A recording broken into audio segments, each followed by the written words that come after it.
করলেও আমার এক প্লেট ফুচকা খাওয়াইতো না। তো একদিন আমি কর্মশিক্ষার শাখা ওরে বলছে 205 দিনকে স্যার বলছি আর যে মামা আমাকে এক প্লেট ফুচকা দেন, দাম কত? বলছে তোমাকে ফুচকা খাওয়ান যাবে না। আমি বলছি টাকা দিমু, তো টাকার কথা কইছে উনি যে শোভাটা দিছে আমাকে। তো জীবনের এগুলা কর্মশিক্ষাতে ইতিহাসে অনেক কষ্ট আছে।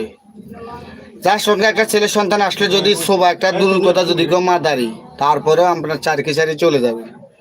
তো আমাদের জীবনে যখন চোবা খেয়েছি, জাস্ট মাথায় রাখছি যে যত কিছুর বিনিয়োগ আমি ব্যবসার কর্ম শিখবই।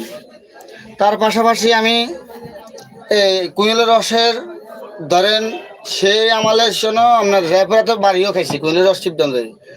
ওই যে ঝাম খাইলে যে পিড়ে পিড়ে তার বাদেও ভারীকে খালে লাগ করছি, তার বাদেও কর্ম ছাড়ি নেই, হাল ধরছি, হাল ছাড়বো না, চেষ্টা করি। তবে হে হালের ফসল আমি আজকে 16-17 বছর পর্যন্ত এই ব্যবসা করতেছি।